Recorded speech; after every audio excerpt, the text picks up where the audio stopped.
नमस्कार। आज हम इस वीडियो में बात करेंगे मैनिफेस्टेशन के बारे में कि हमारी जो मनी मैनिफेस्टेशन है वो पूरी क्यों नहीं होती है। हम जितना भी अपना बेंचमार्क हम रखते हैं वो उतना पूरा क्यों नहीं होता है, राइट।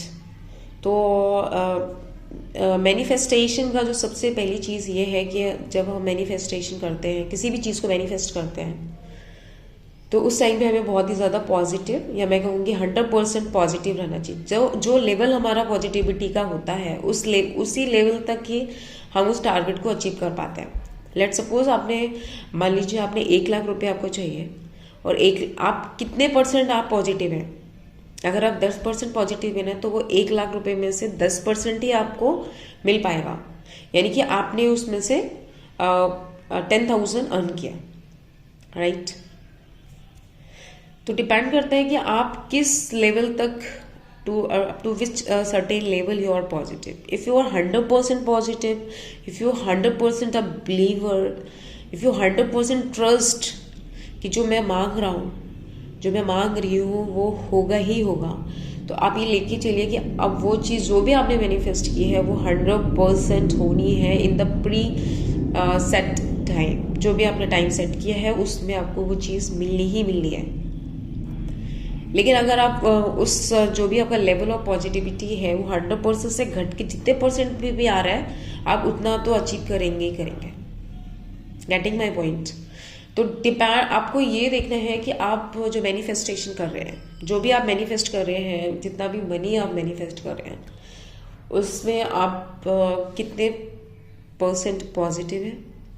यानी कि डाउटफुल नहीं होना चाहिए। अगर आप डाउटफुल हैं तो फिर यहाँ पर जो भी टारगेट आपने अचीव किया हुआ है वो आप नहीं कर पाएंगे, राइट।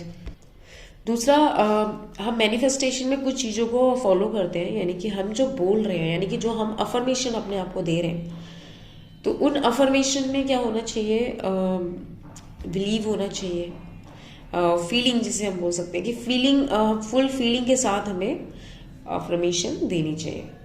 तो जब आप अफर्मेशन अपने आप को देते हैं तो फीलिंग्स, थॉट, राइट, हैप्पीनेस उसी लेवल पे होना चाहिए। आपको 100% बिलीव होना चाहिए। अगर यहाँ पर क्या है कि जब आप उतना बिलीव नहीं करते हैं और इवेंचुअली मतलब धीरे धीरे धीरे करके किसी एक पॉइंट पर आके आप जो है सोचने लग जाते हैं कि नहीं, मुझे इतना मिल जाए उतना ही काफ़ी है। मतलब 1 लाख का टारगेट रखा था, अभी मेरे को 20 ही मिल जाए या 30 मिल जाए तो उतना भी ठीक है, उतना भी ठीक है करके आप वहीं तक ही स्टॉप कर देते हैं, राइट। तो इसके पीछे रीज़न क्या है, इसके पीछे रीज़न क्या है? तो रीज़न पे हम आज बात करेंगे। तो हमारी जो मैनिफेस्टेशन है वो पूरी नहीं होती है, इसके पीछे काफ़ी सारे रीजंस होते हैं। लेकिन जो पहला फिजिकल रीजन है जो कि मौजूद है, जो हमें दिखता है, समझ में आ रहा है, वो है लैक ऑफ फाइनेंशियल स्टेबिलिटी।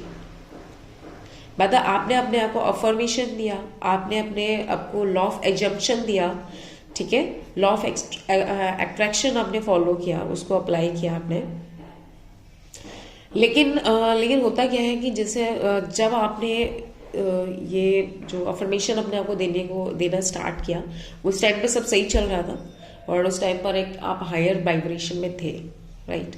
लेकिन धीरे धीरे क्या हुआ कि आपको धीरे धीरे धीरे करके जो हमारी बेसिक नेसेसिटीज़ होती हैं, like fooding, clothes and shelter, अगर उसमें आपको दिक्कत आ जाएगी, मतलब अगर आपके पॉकेट में इतने भी रुपए नहीं है कि आप फूड अफोर्ड कर पाओ, आपके पास इतने भी रुपए नहीं है कि जो आप बेसिक क्लोथ्स होते हैं उनको आप अफोर्ड कर पाओ, या फिर शेल्टर, यानी कि मान लीजिए आप रेंटेड हाउस में रह रहे हैं तो रेंट पे करना रहेगा आपको हर महीने, या फिर अगर आपका अपना भी घर है तो आपको electricity bill and telephonic bill and like gas bill आपको देना ही देना है, right.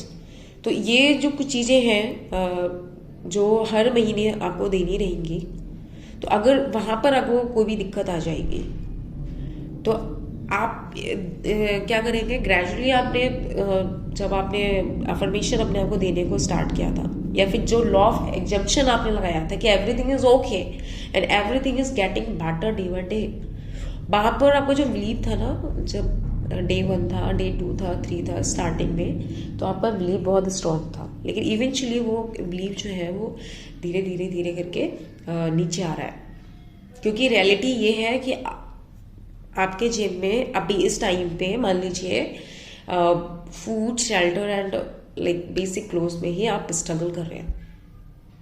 Getting my point?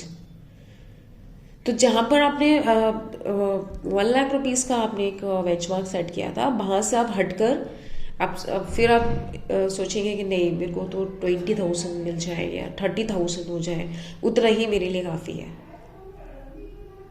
Getting my point? यहाँ पर मैं बात कर रही हूँ उन लोगों की जो बिजनेस करते हैं या अपना कुछ काम कर रहे हैं, या फिर किसी तरीके से एक फिक्स इनकम नहीं है, या अगर आप जॉब कर रहे हैं और जॉब में आपकी कोई सर्टेन इनकम सैलरी होती है ऑब्वियसली, और हमको उसमें ही अपने खर्चे निकालने होते हैं, तो स्टेबिलिटी का इतना बड़ा इशू वहाँ पर नहीं आता है। हाँ, वो बात अलग है कि आपकी सैलरी अभी इस टाइम पे उतनी नहीं है जितनी होनी, जितने आपके खर्चे हैं, तो उस केस में तो आपको जॉब ही चेंज करनी रहेगी। आप जॉब चेंज कर लेंगे, अपनी स्किल्स को एनहेंस करेंगे, तो आप आपको अच्छी सैलरी मिल सकती है, जो भी आपकी अभी की सैलरी है, और एटलीस्ट आप स्टेबिलिटी को तो अटेन कर पाएंगे। स्टेबिलिटी जो है वो इतना ज़्यादा प्रॉब्लम हिंड्रेंस नहीं है अगर आप जॉब कर रहे हैं। तो मैं यहाँ पर बात कर रही हूँ उन लोगों के लिए जिनका बिजनेस है, या फिर वो खुद ही अपना कुछ काम करते हैं, या फिर मान लीजिए आप पढ़ाई भी करते हैं और साथ साथ में आप कमा भी रहे हैं, अपने खर्चे भी देख रहे हैं, और तो इस तरीके से आपकी कोई फिक्स इनकम नहीं है हर महीने।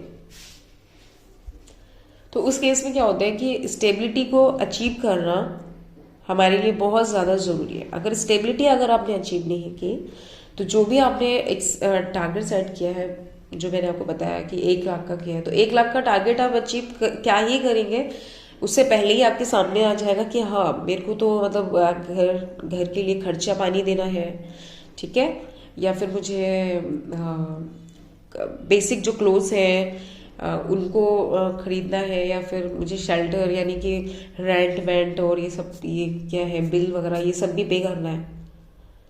तो अभी आपके सामने क्या टारगेट आ जाएगा कि हाँ, मेरे को ये 20,000 या 30,000 ये मिल जाए, इतना कुछ भी मिल जाए जिससे मेरा भी मंथली एक्सपेंस खत्म हो जाए, तो सिर से टेंशन खत्म हो।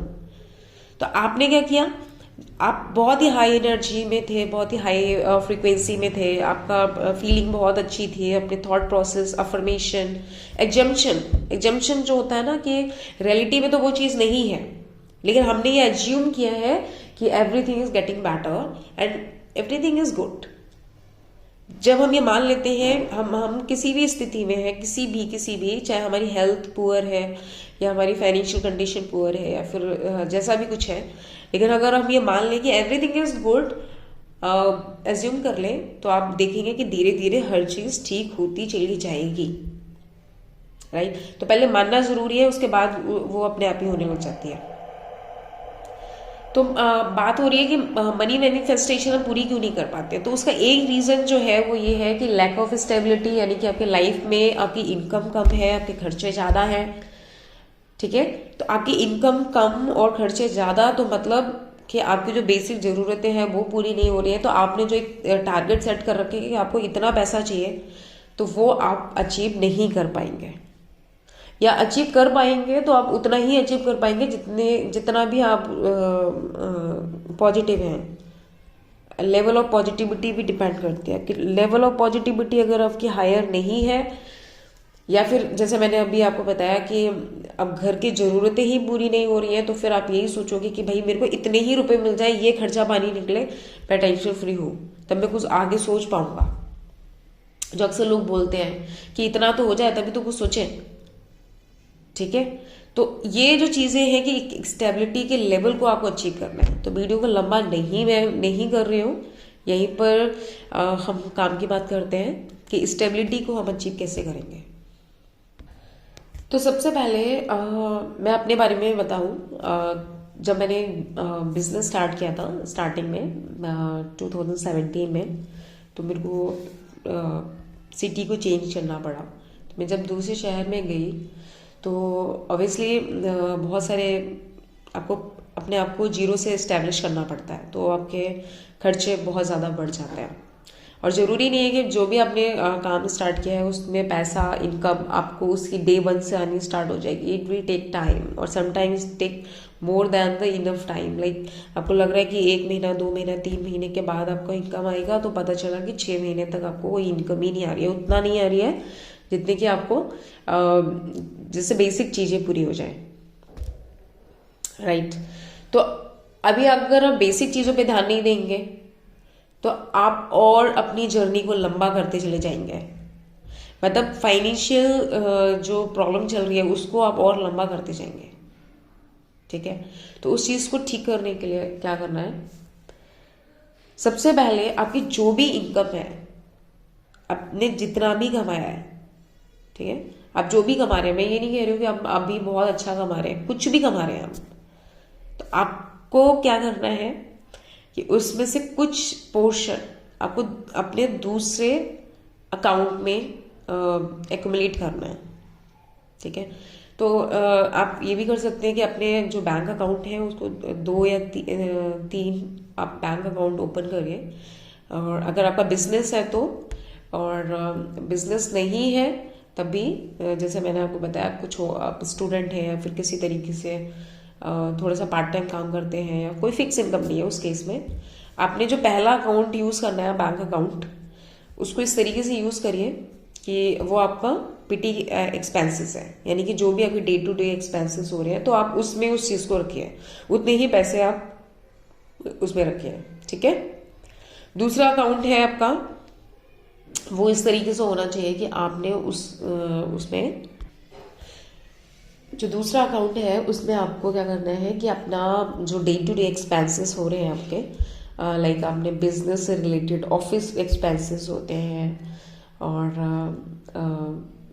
जो भी बिजनेस से रिलेटेड एक्सपेंसेस हो गए उनको आपको रखना है, राइट। और तीसरा एक अकाउंट आप और बना सकते हो जिसमें आपने अपने जो बिल्स वगैरह हैं, बिल पे जो करने हैं, उसके लिए आपने थर्ड बैंक अकाउंट बनाना है। Getting my point. तो अभी क्या है ना, आपने लेट सपोज आपने 1000 रुपीज अर्न किया, 1000 ओनली 1000, ठीक है। और अभी 1000 रुपीज में क्या होने वाला है, कुछ भी नहीं होने वाला है। तो अगर आप ये सोचोगे ये तो 1000 है और इस 1000 में मैंने सॉरी, आज मेरा थोड़ा सा गला खराब है, मौसम भी थोड़ा सा जुकाम ऐसा हो रखा है कि जुकाम हो गया है मुझे, खैर। तो जो आपने 1000 रुपीज भी अर्न किया है ना, उसको आपको क्या करना है, एक अकाउंट में जो रखा है उसमें आप उसका 10% जो, जिसको मैं कह रही हूँ सेविंग अकाउंट, सेविंग अकाउंट कह लीजिए, पीटी कैश अकाउंट कह लीजिए, जिसमें आपको डे टू डे अपने जो खर्चे हो रहे हैं उनको उस अकाउंट से मैनेज करना है। तो आपने पहले वाले अकाउंट में जो, उसमें आपने 100 रुपीज कर दिए, ठीक है, 100 रुपीज, नॉट मोर देन 10% भी आप कर रहे हो, दैट विल बी इनफ। तो 10% आपने यानी कि 100 रुपये आपने उस अकाउंट में दे दिए, जो आपको डेली अपने लाइक फूडिंग से रिलेटेड या क्लोथ आपको कुछ खरीदना है, कपड़े खरीदने हैं, उस तरीके से आपने उसमें डिपॉजिट किया, राइट। दूसरा जो आपका अकाउंट है, जिस अकाउंट में मान लो आप पैसे मंगाते हैं अपने क्लाइंट से या फिर किसी से भी, जहाँ से भी आपको जो भी मल्टीपल सोर्सेस हैं, तो उस सोर्सेस से आपको जो इनकम आ रही है वो सारी इनकम आपकी एक ही अकाउंट में जानी चाहिए, एक ही बैंक अकाउंट में जानी चाहिए। तो वहाँ से आपने जो आपने 1000 रुपीज़ अर्न किए हैं, तो उसमें से 100 रुपीज़ आपने उस अकाउंट में भेजे हैं जहाँ पर आपने अपने डे टू डे एक्सपेंसेस को पूरा करना है। तो वहाँ से आपने 100 रुपीज़ निकाल लेने, उसमें आपने डिपॉजिट करने हैं, राइट। फिर दूसरा, आपने जो तीसरा अकाउंट बनाया है वो मैंने आपको बताया था कि आपको अपने एक्सपेंसेस यानी कि जो बिल है, लाइक इलेक्ट्रिसिटी बिल हो गया, गैस बिल हो गया, या फिर अगर आप रेंटेड हाउस में तो रेंट हो गया, या किसी भी तरीके से जो है आपका ट्रैवलिंग एक्सपेंसेस भी होते हैं, ट्रैवलिंग एक्सपेंसेस ऑल्सो बिल। तो आप चाहें तो आप ट्रैवलिंग को फूड वाले में इंक्लूड कर सकते हैं। तो आपने जो बिल जो आपको देने ही देने हैं, जिसकी वजह से आपको किसी भी तरीके से कोई भी दिक्कत ना आए, आपने उठा के तीसरे जो बैंक अकाउंट है उसमें आपको रख देने हैं। ठीक है, तो अभी आपको देखना पड़ेगा कि आपका जो रेंट है वो कितना है। मान लो कि आपका रेंट है 10,000 रुपीज़। तो अगर आपका रेंट 10,000 रुपीज़ है और गैस बिल है, गैस बिल मैं लेके चलती हूँ 1,000 रुपीज़ रख लीजिए। ठीक है, तो 11,000 हो गया। फिर इलेक्ट्रिसिटी बिल 2,000 या 3,000, जैसा भी आपका बिल आता है, तो उस तरीके से आपने इस तरीके उसमें ऐड ऑन कर लिया। और साथ ही साथ में अगर आपको ट्रैवलिंग का भी रखना है, तो ट्रैवलिंग में आपने देखा कि यार अगर आपके पास ओन व्हीकल है या फिर आप पब्लिक ट्रांसपोर्टेशन यूज़ करते हैं उस तरीके से, तो आपने उसमें 1,000 या 2,000 जैसा भी आपको रखना है, उस जैसा भी आपका एक्सपेंसेस है आपने उस तरीके। मैं मान के चलती हूँ कि अगर हम सारे इसको वो करेंगे तो 15,000 हम रख लेते हैं उसको। ठीक है, तो हमने 15,000 रुपीज़ जो है वो तीसरे अकाउंट में रखना है। राइट, अब 50 अभी हमारे पास 1,000 ही रुपीज़ आए हैं। ठीक है, 1,000 रुपीज़ ही आए हैं, तो 15,000 कैसे रख पाएंगे उसमें? Getting my point? तो अभी क्या है ना, आपको कुछ परसेंट जो आपने 1,000 रुपीज़ अर्न किया है उसका कुछ परसेंट आपको, let suppose 20% of your income आपको अपने जो तीसरा अकाउंट है बिल पे करने वाला, उसमें आपको रखने हैं। ठीक है, यानी कि 1,000 रुपीज़ जो आपने अर्न किया है उसका 200 रुपीज़ आपने उस पर कर दिया। अभी आपके पास बचा 700 रुपीज़ ओनली। तो इन 700 रुपये को आपको क्या करना है, इन 700 रुपये से आप अपने वो करिए जो आपके day to day business running cost है। ठीक है, ऑफिस रनिंग कॉस्ट है। अब बोलोगे इसमें तो क्या ही है, ऑफिस रनिंग कॉस्ट क्या हो जाएगी? ठीक है, अगर ऑफिस से रिलेटेड कोई स्टेशनरी खरीदनी है या किसी को आपको पैसे देने हैं, मान लो किसी पर्सन पे आपके पैसे आ रहे हैं और आपको उसको पैसे रिटर्न करने हैं, कुछ भी आप रख सकते हैं। ठीक है, 10,000 है या कुछ भी है, अगर आप 500 भी रुपए देंगे ना, इट विल वर्कआउट। अगर आप नहीं करेंगे, इतना भी नहीं करेंगे, तो आप ये देखेंगे कि किसी के 10,000 रुपये देने में भी आपको पता चला साल भर लग गया। हाँ, साल 2 साल ऐसे ही चले। और अगर आपको 2 3 4 5 अलग अलग लोगों के या इंस्टीट्यूशन के किसी तरीके से उनके पैसे आपको देने हैं, जो कि लोन या फिर किसी भी फॉर्म में किसी भी तरीके से आपने उनसे लिए थे, तो अगर आपको वो पे करने हैं तो आप पे ही नहीं कर पाएंगे। तो अगर आपने 700 रुपीज़ भी रखे ना, उसमें से 200 रुपये निकाल के आप उनको दे दोगे, it will not hindrance to you. अगर आपका कुछ इस तरीके से बिजनेस है, आप सेल्फ एम्प्लॉयड हैं, कुछ है, तो आपको जाहिर सी बात है कि आपको अपने घर के खर्चे जो कि बिल एक्सपेंसेस हैं और दूसरा जो आपका बेसिक ज़रूरतें हैं, फूड, क्लोथ्स, राइट, उनको आपको उनके लिए रुपए आपको निकालने ही पड़ेंगे। और जो रुपए बच गए, जो मैंने आपको बताया 700 रुपीज़, तो 700 रुपीज़ में से आप कुछ रीपेमेंट करिए, लाइक 500 रुपीज़, और 200 रुपीज़ जो भी फिर से बच रहे हैं आपके, तो उन रुपए को आप क्या करेंगे, अपने जो ऑफिस रनिंग कॉस्ट है उसे करो। अभी तो 1,000 रुपीज़ की बात हुई। ठीक है, अब आपको ये देखना है कि 1,000 आप कितना बिजनेस है, तो मतलब एक टारगेट आपका होना चाहिए कि 1,000 रुपीज़ एटलीस्ट हर दिन मेरे को अर्न करने हैं। इतना तो मेरे को काम करना ही करना है। मैंने आपको क्या बताया कि इनकम को आपको बढ़ाना है, मल्टीपल सोर्सेज को आपको बढ़ाना है। अगर आपने मल्टीपल सोर्सेज को नहीं बढ़ाया और अपनी इनकम को नहीं बढ़ाया, इतना भी नहीं बढ़ाया कि आप 1,000 रुपीज़ पर डे आप अर्न करें, तो it will be like very difficult. खैर, इनकम को बढ़ाएंगे कैसे और एक्सपेंसेस को कैसे कंट्रोल करेंगे, जब तक आप एक नॉर्मल फाइनेंशियल लेवल को आप अचीव ना कर लें, तब तक आपको इस तरीके से किस तरीके से आप रहेंगे, इसको अटेंड करेंगे, इस पर हम बात करेंगे किसी और वीडियो में। फिलहाल जो मेरा आज की एक बात मैं आपको बोलना चाह रही थी कि हम मैनिफेस्टेशन जो हम करते हैं उसको हम अचीव क्यों नहीं कर पाते, उतना लेवल, उतना बेंचमार्क हम अचीव क्यों नहीं कर पाते। तो उसका रीज़न ये है कि जो हमारी रियलिटी है उसमें कुछ और है, और जो हम मैनिफेस्ट कर रहे हैं, फिर लॉ ऑफ एग्जम्पशन रख रहे हैं, वो कुछ और चीज़ें हैं। तो अगर तो हमारा जो बेसिक बताया मैंने आपको, फूड, क्लोथ्स, ये अगर हमारी बराबर बराबर चल रहा है तो हमें कभी भी ये नहीं लगेगा कि हम कहीं पर भी कॉम्प्रोमाइज सिचुएशन में है। अगर हम कॉम्प्रोमाइज नहीं करेंगे अपनी किसी भी चीज़ से, हमें जो खाना है वो हम खा पा रहे हैं, हमें जो खरीदना है वो हम खरीद पा रहे हैं, तो it will make us happy, right. तो जब कोई इंसान हैप्पी रहता है तो वो एक हाई एनर्जी में अपने आप ही रहता है, अपने आप ही पहुंच जाता है। तो हाई फ्रिक्वेंसी में पहुंच गया, हाई एनर्जी में पहुंच गया, तो जो भी वो मांग रहा है, जो भी वो कर रहा है, तो वो उसको बहुत शिद्दत से करेगा, बहुत मन से करेगा, और उसके जो चांसेस है अचीव करने के, वो अपने आप ही बढ़ जाएंगे। देखिए, स्टेबिलिटी को पाना एक दिन का काम नहीं है, ठीक है, और न ही ये एक ऐसी चीज़ है जिसको आप इग्नोर कर पाए। मतलब सबसे पहला जो चीज़ है, सबसे पहली जो हमारा टारगेट होना चाहिए वो यही होना चाहिए कि हम एटलीस्ट उस स्टेज में तो पहुँचे जहाँ पर हम शांति से सोच पाए, खुश रह पाए, ठीक है। क्योंकि लॉ ऑफ एट्रैक्शन में, या फिर लॉ ऑफ एग्जम्पशन में, या फिर लॉ ऑफ आप कुछ भी आप कह लीजिए, हम जब कोई चीज़ मांगते हैं, ठीक है, यूनिवर्स से, तो हमारा हाई वाइब्रेशन और हैप्पी रहना बहुत ज़्यादा ज़रूरी है। तो उसके लिए ये जो छोटी छोटी बाधाएं हैं ना, यहाँ से बाहर निकलना बहुत ज़रूरी हो जाता है।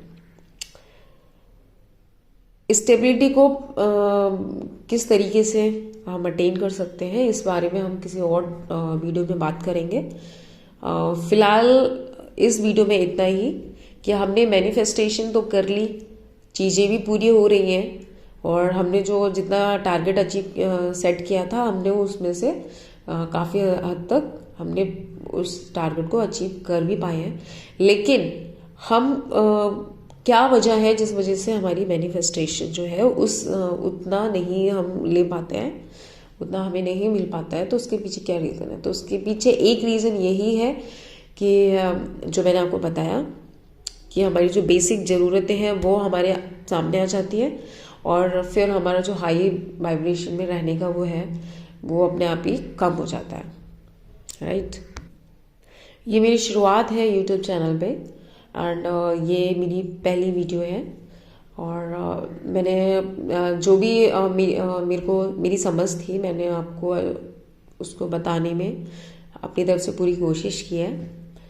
अगर आपको ये वीडियो थोड़ी बहुत भी इंफॉर्मेटिव लगी है, आपको लगा है कि जो आपने समय दिया है 20-25 मिनट, उसमें आपने कुछ भी समझा है कि हम क्या रीज़न है कि हम जैसा चाहते हैं वैसा क्यों नहीं हो पा रहा है, ठीक है। क्योंकि हर चीज़ जो है ना, वो हमारी फीलिंग्स, थॉट, और यही सारी चीज़ें, यही जो चीज़ें हैं, थॉट प्रोसेस जो भी हमारा यही कुछ फॉर्म लेता है। जैसा हमारा थॉट प्रोसेस होता है वैसे ही हमारा रिजल्ट होता है। सीधी सी बात है, जैसी हमारी फीलिंग होती है वैसे ही हमारा रिजल्ट निकलता है।